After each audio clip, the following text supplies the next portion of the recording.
ಶೋಷಿತ ಸಮಾಜಗಳ ಒಂದು ಹಣೆಬರ ಏನಂದರೆ, ಇವ್ರಿಗೆ ಚರ್ಮ ದಪ್ಪ, ಹಾಗಾಗಿ ಅಷ್ಟು ಬೇಗ ಇವ್ರಿಗೆ ಮುಟ್ಟೋದು ಅಥವಾ ಮಾಹಿತಿ ತಲುಪಿಸೋದು ತುಂಬ ಕಷ್ಟ ಇದೆ. ಆಮೇಲೆ ನೀವು ನಮ್ಮನ್ನೆಲ್ಲ ಹಿಂದುಳಿದ ಜಾತಿಯರು, ಹಿಂದುಳಿದ ವರ್ಗದವರು ಅಂತಾರೆ ಗೊತ್ತಾ? ನೀವು ಹಂಗೆ ಅಂತೀರಲ್ವಾ? ಅದು ಜಂಬ ಪಡೋ ವಿಚಾರವ ಅಥವಾ ತಲೆ ತಗ್ಸೋ ವಿಚಾರವ? ನಾವು ಹಿಂದುಳಿದ ವರ್ಗದವರು ಅನ್ನೋಕ್ಕಾಗುತ್ತಾ ನೀವು? ಹೇಳಿ ನೋಡೋಣ. ನಾವು ಹಿಂದುಳಿದ ವರ್ಗದವ್ರು ಕಣ್ರಿ. ಶೇಮ್, ಹಂಗೆ ಹೇಳ್ಕೊಳ್ಳೋಕ್ಕೆ ಶೇಮ್ ಅದು ಅಲ್ವಾ? ಈಗ ಯಾರೋ ಫಾರಿನ್ ವ್ಯಕ್ತಿ ಬರ್ತಾನೆ ಅಂದ್ಕೊಳ್ಳಿ, I belongs to backward class ಅಂತೀರ ನೀವು. ವೈ ಅಂತ ಅವನು ಏನಂತೀರ ನೀವು? ನಾನು ಬ್ಯಾಕ್ವರ್ಡ್ ಕ್ಲಾಸ್ ಸೇರಿದ್ದೀನಿ ಅಂತೀರ ನೀವು. ಅವನು ಯಾಕಪ್ಪ ನೀನು ಬ್ಯಾಕ್ವರ್ಡ್ ಕ್ಲಾಸ್ ಸೇರಿದೆ ಅಂತ ಕೇಳ್ತಾನೆ, ಏನಂತೀರ ನೀವು? ಯಾರೋ ನಮ್ಮನ್ನ ಹಿಂದಕ್ಕೆ ತಳ್ಳಿಬಿಟ್ರು ಅಂತೀರಾ? ಕರೆಕ್ಟಾಗಿ ಕೇಳಿಸ್ಕೊಳ್ರಿ ಸ್ಟೂಡೆಂಟ್ಸ, ಯಾರೋ ನಮ್ಮನ್ನ ಹಿಂದಕ್ಕೆ ತಳ್ಳಿಬಿಟ್ರು ಅಂತೀರಾ? ಅದಕ್ಕೆ ಅವನೇನಂತಾನೆ ಗೊತ್ತಾ? ಅವನು ತಳ್ಳುವಾಗ ನೀನೇನು ಕಳ್ಳಕಾಯಿ ತಿಂತಿದ್ದ ಅಂತಾನೆ. ಏನು ಉತ್ತರ ಕೊಡ್ತೀರಾ? ಅಲ್ವೇನ್ರು? ಅರ್ಥ ಆಗ್ತಾ ಇದ್ದೀನಿ ನಿಮಗೆ? ಸೊ ನಾವು ಹಿಂದುಳಿದಿರುವಿಕೆಗೆ ನೀವು ಯಾರ ಮೇಲೂ ದೂರಕ್ಕಾಗಲ್ಲ. ನಮಗೆ ಬ್ರಾಹ್ಮಣರು ವಂಚನೆ ಮಾಡಿಬಿಟ್ರು, ಕ್ಷತ್ರಿಯರು ವಂಚನೆ ಮಾಡಿಬಿಟ್ರು, ಅವೆಲ್ಲ ಹಳೆ ಕಥೆ. ಅದು ನೀವು ಹಂಗೆ ಅಂದ್ಬಿಟ್ಟು ಎಸ್ಕೇಪ್ ಆಗೋಕ್ಕಾಗಲ್ಲ. ನಾವು ದುರ್ಬಲರಾಗಿರೋದ್ರಿಂದ, ನಾವು ಅಲಸಿಗಳಾಗಿರೋದ್ರಿಂದ, ನಾವು ಜಡತ್ವದಿಂದ ಕೂಡಿರೋದ್ರಿಂದ, ನಾವು ಸೋಂಬೇರಿಗಳಾಗಿರೋದ್ರಿಂದ ನಾವು ಬ್ಯಾಕ್ವರ್ಡ್ ಆಗಿದ್ದೀವಿ. ಅರ್ಥ ಆಯ್ತಾ? ಡಾರ್ವಿನ್ ಥಿಯರಿ ಏನು ಹೇಳುತ್ತೆ? ಈ ಭೂಮಿ ಮೇಲೆ ಸರ್ವೈವ್ ಆಗೋ ಜೀವಿ ಯಾವುದು ಅಂದರೆ, ಯಾವುದು ಫಿಟ್ ಅದೇ ಸರ್ವೈವ್ ಆಗೋದು ಅಲ್ವಾ? ಯಾವುದು ಫಿಟ್ ಅದು ಸರ್ವೈವ್ ಆಗುತ್ತೆ. ನೀವು ಫಿಟ್ ಆಗಲ್ಲ ಅಂದರೆ ಇನ್ನೊಂದು ಬಂದು ತಿಂದಾಕ್ಬಿಡ್ತದೆ ಅಲ್ವಾ? ಈಗ ಯಾವುದೋ ಒಂದು ಪ್ರಾಣಿ ಬಂದು ಅಟ್ಯಾಕ್ ಮಾಡುತ್ತೆ, ಜಿಂಕೆನ ಹುಲಿ ಹಿಡಿಯುತ್ತೆ ಅಂದ್ಕೊಳ್ಳಿ. ಈ ಹುಲಿನ ನೀವು ಯು ಆರ್ ಚೀಟಿಂಗ್, ನೀನು ಮೋಸ ಮಾಡ್ತಾ ಇದೆಯಾ, ನೀನು ಶೋಷಕ ಅಂತ ನೀವು ಅಂತ ಕೂತ್ಕೊಳ್ಳೋಕ್ಕಾಗತ್ತಾ? ನೀವೇನು ಮಾಡಬೇಕು? ಒಂದು ಅದನ್ನು ಒಡೆದೋಡಿಸ್ಬೇಕು, ಇಲ್ಲ ತಪ್ಸ್ಕೊಂಡು ಹೋಗ್ಬೇಕು. ನೀವು ಉಳಿತೀರ. ಆಗ ನೀನು ಶೋಷಣೆ ಮಾಡ್ತಿದ್ದೆ ಅಂದರೆ ಹೌದು, ಅವನು ಶೋಷಣೆ ಮಾಡೋಕ್ಕೆ ಇರೋದು, ಭೂಮಿ ಮೇಲೆ ಇರೋದೇ ಹಂಗೆ ಅಲ್ವಾ? ನಿಮಗೆಲ್ಲ ಸೈನ್ಸ್ ಗೊತ್ತಲ್ವಾ? ಸೈನ್ಸ್ ಗೊತ್ತಿದೆ. ಈಗ ನಮ್ಮ ಸುತ್ತಮುತ್ತ ಗಾಳಿ ಇದೆಯಲ್ಲ, ಈ ಗಾಳಿಲೆಲ್ಲ ಕೋಟ್ಯಾನು ಕೋಟಿ ಜೀವಿಗಳಿವೆ.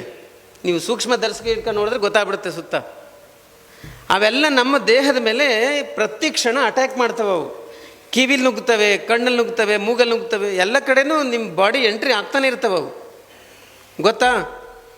ಬಾಡಿಗೆ ಎಂಟ್ರಿ ಆದಾಗ ನಮ್ಮ ದೇಹದ ಬ್ಲಡ್ಡಲ್ಲಿ ಒಂದು ರೆಸಿಸ್ಟೆನ್ಸ್ ಪವರ್ ಇದೆ, ರೋಗ ನಿರೋಧಕ ಶಕ್ತಿ ಇದೆ. ಗೊತ್ತೋ?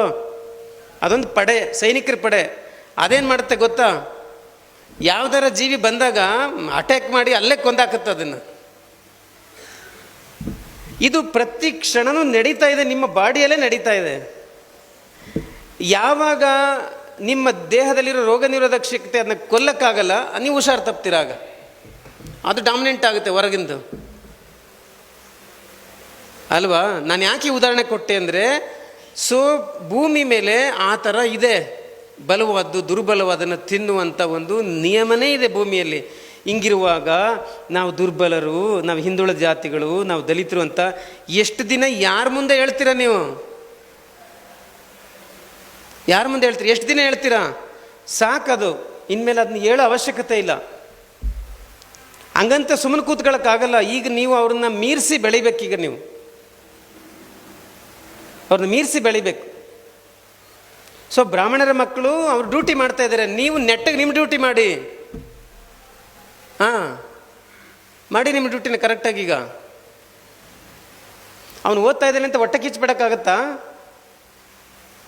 ಅವರು ಜಾಸ್ತಿ ಜನ ಸುಪ್ರೀಂ ಕೋರ್ಟಲ್ಲಿದ್ದಾರೆ, ಹೈಕೋರ್ಟಲ್ಲಿ ಹೊಟ್ಟೆ ಕಿಚ್ಬಿಟ್ರೆ ನಿಮ್ಮ ಹೊಟ್ಟೆಯಲ್ಲೇ ನಿಮ್ಮ ಹೊಟ್ಟೆನೇ ಹಾಳಾಗೋದು, ಅವ್ರಿಗೇನಾಗಲ್ಲ ಅಲ್ವಾ? ಸೊ ಅವರು ಓದ್ತಿದ್ದಾರೆ, ಸೀಟ್ ತಗೋತಾ ಇದ್ದಾರೆ. ನೀವೇನು ಮಾಡ್ಬೇಕೀಗ? ನಿಮ್ಮ ಶೇರ್ ಜಾಸ್ತಿ ತಗೊಬಂದು ನೀವು ಜಾಸ್ತಿ ಓದ್ಬೇಕೀಗ ಅಲ್ವಾ? ಅದಕ್ಕೆ ದಯವಿಟ್ಟು ನಿಮ್ಮ ಮೇಲೆ ನೀವು ಯಾವಾಗಲೂ ಕೂಡ ನಮ್ಮನ್ನು ಅವ್ರು ಶೋಷಣೆ ಮಾಡಿದ್ರು, ಇವ್ರು ಶೋಷಣೆ ಮಾಡಿದ್ರು ಅಂತ ನೀವು ಹೇಳ್ತಾ ಇದ್ದಷ್ಟು ಐ ಆಮ್ ಸೋ ವೀಕ್, ನಾನು ವೀಕ್ ಅಂತ ಇಂಡೈರೆಕ್ಟ್ ಮೆಸೇಜ್ ಕೊಡ್ತಾ ಹೋಗ್ತೀರ ನೀವು. ಹಂಗೆ ಹೇಳ್ತಾ ಇದ್ದೀರಿ ಅಂದರೆ ನೀವು ಮೆಸೇಜ್ ಕೊಡ್ತಾ ಇರ್ತೀರಿ ಅಂತದ್ರ ಅರ್ಥ ನಾನು ದುರ್ಬಲ ಅವತ್ತಕ್ಕೆ ಅವನು ಶೋಷಣೆ ಮಾಡ್ದ ಅಂತ. ಅದಕ್ಕೆ ಅದನ್ನು ಸ್ಟಾಪ್ ಮಾಡಿ ನಾವು ನಮ್ಮ ಶಕ್ತಿ ಸಾಮರ್ಥ್ಯಗಳನ್ನು ದಿನೇ ಹೆಚ್ಚು ಮಾಡ್ಕೋಬೇಕು. 2 ಗಂಟೆ ಓದ್ತಾ ಇರೋರು ಇನ್ನು ಅರ್ಧ ಗಂಟೆ ಹೆಂಗೆ ಓದೋದು ಹೆಚ್ಚು ಅಂತ ಅರ್ಧ ಗಂಟೆ ಹೆಚ್ಚು ಮಾಡ್ಕೋಬೇಕು. 2.5 ಗಂಟೆ ಓದ್ತೀರಿ 3 ಗಂಟೆ ಓದೋದು ಹೆಂಗೆ ಅಂತ ಹೆಚ್ಚು ಮಾಡ್ಕೋಬೇಕು. ಆ ಥರ ಮಾಡಬೇಕು. ಮಾಡ್ತೀರಾ? ನಾನು ಎಷ್ಟೋ ಸರಿ ಹೇಳಿದ್ದೀನಿ, ಈಗಲೂ ಹೇಳ್ತೀನಿ ನಿಮ್ಗೆ. ಅದನ್ನ ನೆನೆಸ್ಕೊಂಡ್ರೆಲ್ಲ ನನಗೆ ಅಳನೆ ಬರುತ್ತೆ. ಅದನ್ನು ನೆನೆಸ್ಕೊಳ್ಳುವಾಗಲಿಲ್ಲ. ಬಾಬಾ ಸಾಹೇಬ್ ಅಂಬೇಡ್ಕರ್ ಅವರು ಫಾರಿನ್ ಯೂನಿವರ್ಸಿಟಿಯಲ್ಲಿ ಓದುವಾಗ ಕೇಳ್ರಿ, ಅವ್ರಿಗೆ 18, 19, 20, 21 ಆ ಏಜ್ ಅದು ಅಂತ. ಆ ಏಜಲ್ಲಿ ಅವರ ಸಹಪಾಠಿಗಳೆಲ್ಲ ಬೀದಿಲಿ ಫಾರಿನಲ್ಲಿ ಸುತ್ತಕೊಂಡು ಎಂಜಾಯ್ ಮಾಡುವಾಗ ಬಾಬಾ ಸಾಹೇಬ್ ಅಂಬೇಡ್ಕರ್ ಅವರು 8 ಗಂಟೆ 10 ಗಂಟೆ ಓದ್ತಿದ್ರಲ್ಲ.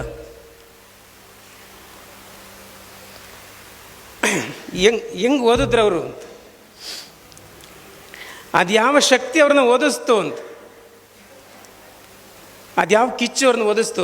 ನಿಮಗೇನು ಬಂದಿದೆ ಮೊಲ್ಲಾಗ್ರ, ನಿಮಗೇನು ರೋಗ ಬಂದಿರೋದಂತ ನಿಮ್ಗೆ ಯಾಕೆ ಕಿಚ್ಚಿಲ್ಲ?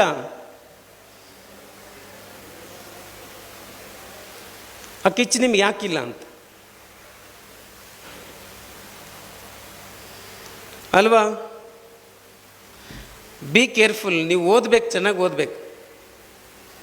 ಅದೊಂದು ಏಜ್ ಅಷ್ಟೇ. ನೀವು ಒಂದು 5-6 ವರ್ಷ ಕಂಡ್ರು ಅಷ್ಟೇ. ಒಂದು 5-6 ವರ್ಷ ನೀವು ರಿಸ್ಕ್ ತಗೋಬೇಕಷ್ಟೇ. ನೀವು ಆಮೇಲೆ ಮಹಾರಾಜರ ಥರ ಇರ್ತೀರ, ಆಮೇಲೆ ರಾಣಿಯರ ಥರ ಇರ್ತೀರ. ನೀವು ಆಮೇಲೆ 5-6 ವರ್ಷ ರಿಸ್ಕ್ ತಗೋಬೇಕಷ್ಟೇ. ಆಮೇಲೆ ನಿಮಗೆ ನಿಮ್ಮ ಲೈಫ್ ತುಂಬ ಚೆನ್ನಾಗಿರುತ್ತೆ.